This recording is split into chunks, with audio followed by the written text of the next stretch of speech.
અગાઉના સમયમાં એક રાજા ભોજ થઈ ગયા. રાજા ભોજને એવો નિયમ કે એના મંત્રીઓથી માંડી અને બધી પ્રજાને આખો દરબાર ભરીને બે રાજમહેલમાં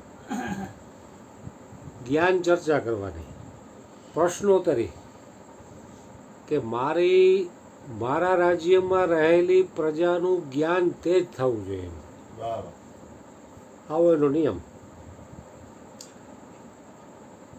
કારણ કે પોતે પણ પરમાત્માના પ્રેમી અને ગુરુનિષ્ઠ, કે મને જે પ્રાપ્ત થયું એ મારા મંત્રીઓથી માંડીને રાજ્યના નાનામાં નાના માણસ સુધી પહોંચવું જોઈએ. હથિયારધારી કે એવા બંદોબસ્તધારી નહીં,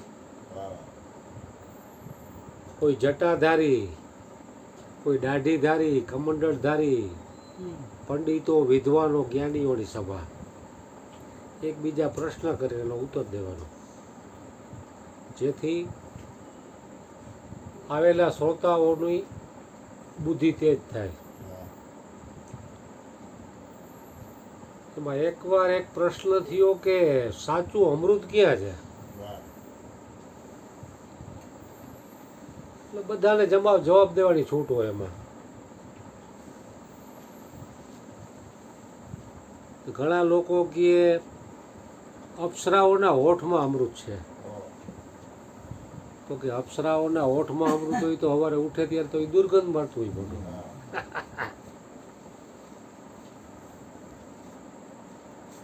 એ કે સમુદ્ર મંથન કર્યું ત્યારે અમૃત નીકળ્યું હતું. તો ઘી અમૃત અત્યારે છે નહીં, અત્યારે વર્તમાનના અમૃતની વાત થાય છે.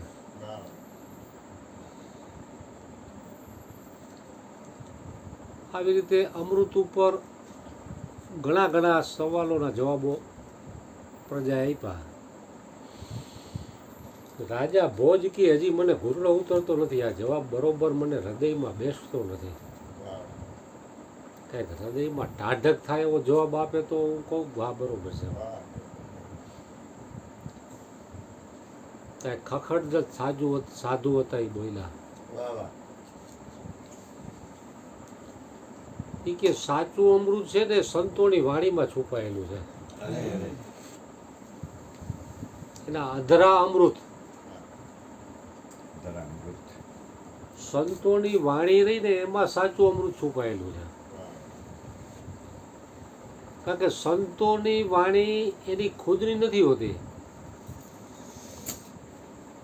એ વાણી આત્મા પરમાત્માને સ્પર્શીને આવતી વાણી છે. એટલે લોકોને સુખ, શાંતિ, આનંદ અને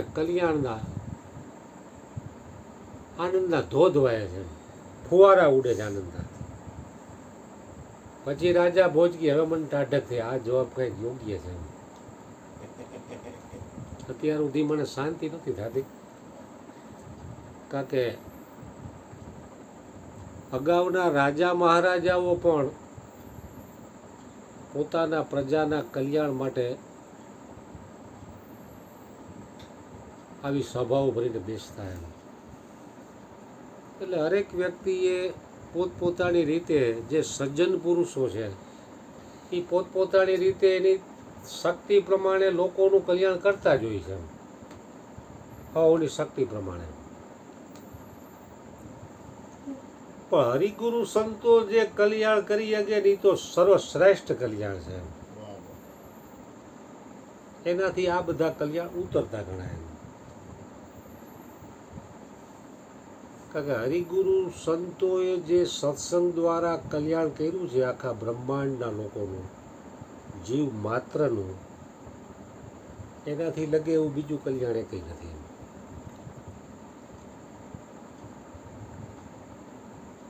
જેવી રીતે આપણે બજારમાં કોઈ પણ ચીજ લેવા જાય, માની લો કેરી લેવા ગયા 100 રૂપિયા કિલો આવી, તો વેપારીને એ 75માં પડી થાય, તમને 100માં આપે, 25 રૂપિયા નફો મળે જ છે એની મહેનતાણું.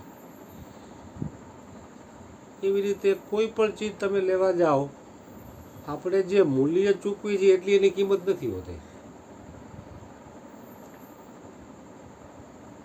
પણ હરિગુરુ સંતો જે કહેવાય છે કે તમને મૂલ્યવાળી વસ્તુ સામે અમૂલ્ય વસ્તુ આપી દે છે.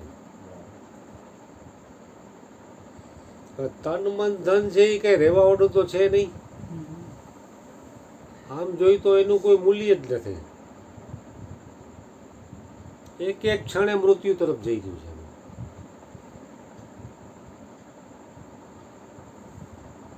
એનું કોઈ મૂલ્ય ન ગણાય એમ. કારણ કે એક એક કણ શરીરમાં ઉત્પન્ન થઈ નષ્ટ થાય, ઉત્પન્ન થઈ નષ્ટ થાય, ઉત્પન્ન થઈ નષ્ટ થાય છે. આ જ જીવન છે.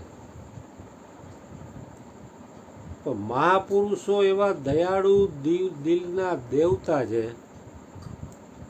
કે ખબર છે કે આ શરીરનું કોઈ મૂલ્ય નથી, છતાં એ તન મન ધન જો કોઈ સાચા હૃદયથી એના ચરણોમાં ધરી દે, જેમ છે એમ કોઈ અમૂલ્ય વસ્તુ આપી દે.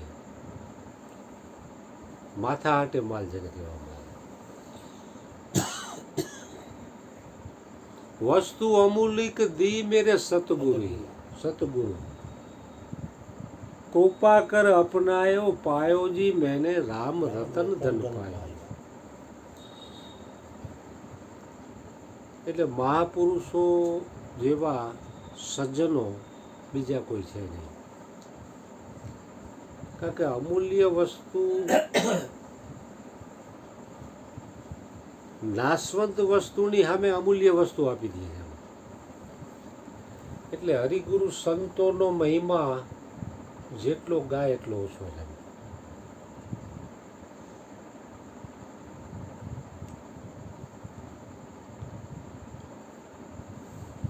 અયોધ્યાના ચક્રવર્તી સમ્રાટ રાજા દશરથ, એને વશિષ્ઠ મુનિ પાસેથી આ અમૂલ્ય વસ્તુ પ્રાપ્ત કરેલી. ત્યારે એને ત્યાં વશિષ્ઠના કહેવાથી ધર્મ, અર્થ, કામ અને મોક્ષ રૂપી 4 સંતાનોનો જન્મ થયો, ઢળતી ઉંમરે. तो अयोध्या का चक्रवर्ती सम्राट राजा दशरथ अपना राजपाट और सर्व संपत्ति वशिष्ठ जी के श्री चरणों में अर्पण करके दंडवत प्रणाम करके गदगद वाणी से आंखों में आंसू बहाकर कहते हैं कि हे गुरुवर, मैंने तो आपके श्री चरणों में नाशवंत दिया, वो तो आपकी करुणा वरुणा है कि आपने मुझे नाशवंत के बदले में शाश्वत का खजाना लुटा दिया.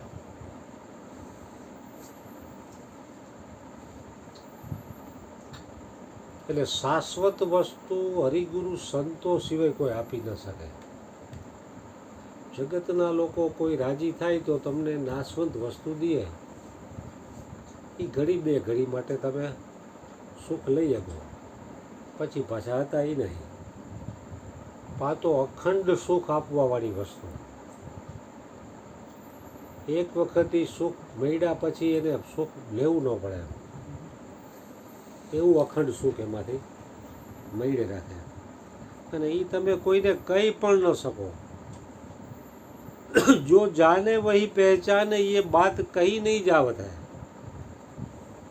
गूंगा गुड़ का स्वाद क्या बखाने, वो तो समझ समझ मुस्कावत है.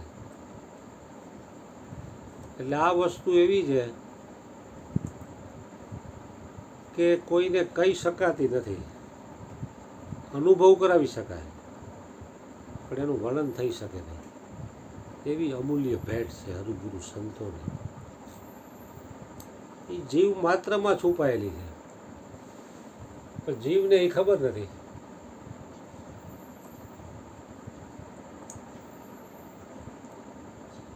જીવ માત્રમાં છુપાયેલી છે, જીવને એ ખબર નથી.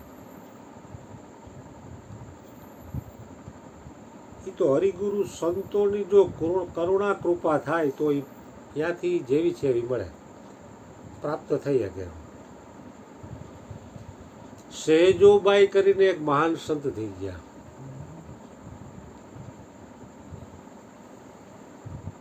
એ કે હરિ કો તજી ડારું પણ ગુરુ કો ના વિસાર.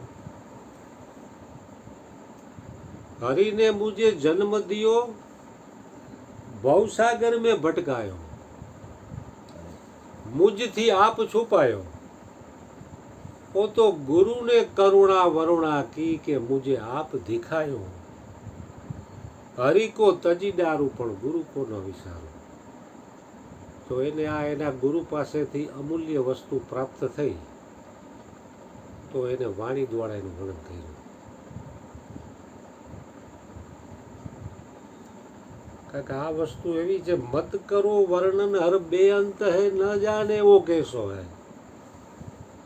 પણ એના પ્રેમી અંશો મળે એટલે એ મજબૂર થઈ જાય છે. ન બોલવું હોય તો પરમાત્મા એના હૃદયમાં પ્રગટ થઈને બોલી જતો હોય છે. સંસારી લોકો કે સંસારના લોકો પાસે આ વાત તમને ન આવે. આ તો પ્રેમી અંશો અહીંયા પરમાત્મા સામે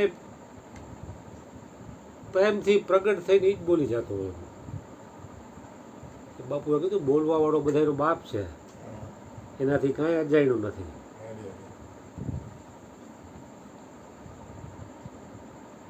મારો વાલો ભૂખો છે પ્રેમનો હો, વાલુડાને તમે વાલ કરી જાઓ. વાલો બધું જ જાણે છે તમે કેના માટે બેઠા છો ને, એનાથી કાંઈ અજાણ્યું નથી. કારણ કે અંતર્યામી છે, એનાથી હું તમે અજાણ્યું રાખશો? તો એ વાલો હૃદયમાં બિરાજમાન છે. પણ એ વાલાને મૂકીને આ જીવને કોઈ જાણે હું જે બહારના વાલાઓને જ ભેટો.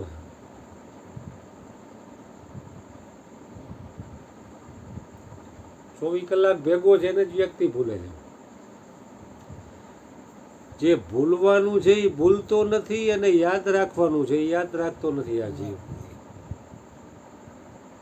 એટલે નિરાત મહારાજે કીધું, ભૂલવે તોય તું ભૂલીશ નહીં ને, તને લઈને ધંધે વળગાડે રે,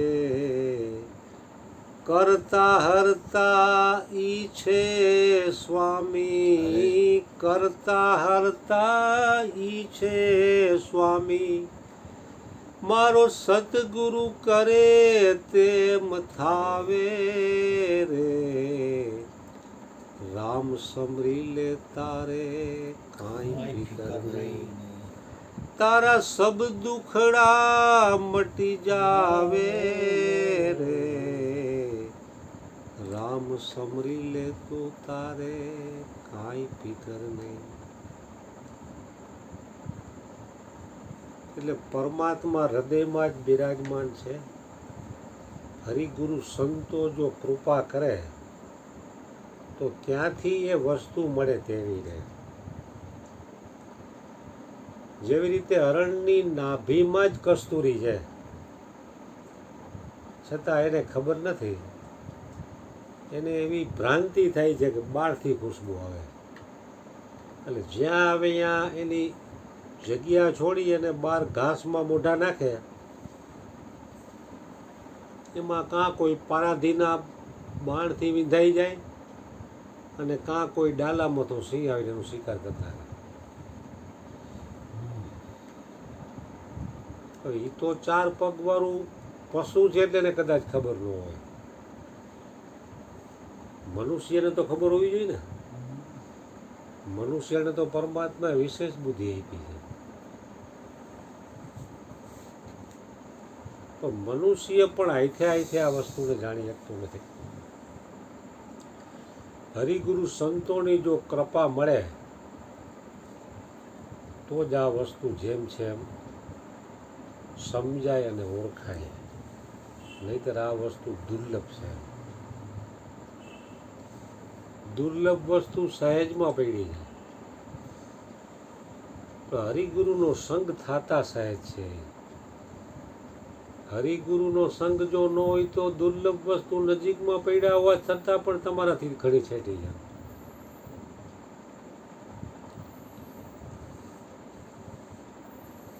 સવા ભગતે કીધું ભજન કરો તો ભેટે, આ દમ તો દિલ અંદર રહીએ છે, ભજન કરો તો ભેટે. આવી સુરતા કોઈ સુઘડ સમેટે તો એના ગટડામાં સાહેબ ભેટે. કારણ કે સાહેબ ગટડામાં જ છે પણ ખબર નથી. કારણ કે પરમાત્મા દુર્લભ નથી. હરિવ્યાપક સર્વત્ર સમાના પ્રેમ તે પ્રગટ હોય મેં જાણ્યા. પણ પરમાત્મા પ્રાપ્ત કરાવવા જેને દુર્લભ નથી લાગતા એવા મહાપુરુષોનું મળવું દુર્લભ છે.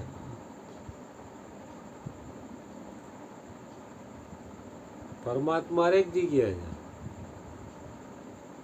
સહજ સ્વરૂપે પડ્યા છે, પણ એનું જ્ઞાન કરાવનારા મહાપુરુષો દુર્લભ છે. બહુનામ જન્મનામ અંતે જ્ઞાનવાનમ પ્રપલભ્યંતે. એટલે એવા જ્ઞાનવાન પુરુષો છે ને એ મળવા દુર્લભ છે. આ તો કોઈની એવી કમાઈ હોય, પુણ્યાય હોય તો એવા મહાપુરુષોનો ભેટો થાય ને તમારું કામ બને. નહીં તો જન્મ આવી જાય તો ભેટો ન થાય. બાજુમાં હોય તો ઓળખી ન હોય. નજીક જેટલી વસ્તુ હોય એની કદર ન થાય. દૂરની વસ્તુની કદર થાય. કારણ કે મહેનત મળે ને. મફતમાં જેટલું મળ્યું એની કદર થઈ જ નથી. એટલે સદગુરુ મહારાજને પ્રાર્થના કરીએ આપણે હૃદયથી કરીએ કે તમે અમારી ઉપર કરુણા કૃપા કરીને અમને જે જ્ઞાન આપ્યું છે, સહેજે સહેજે જે મળ્યું છે, અમારી કરુણા કૃપાથી એ જ્ઞાનમાં જ અમે નિત્ય રમણ કરી, નિત્ય એમાં સંતુષ્ટ રહી, એવી અમારી ઉપર કરુણા કૃપા કરો. સતગુરુ મહારાજ.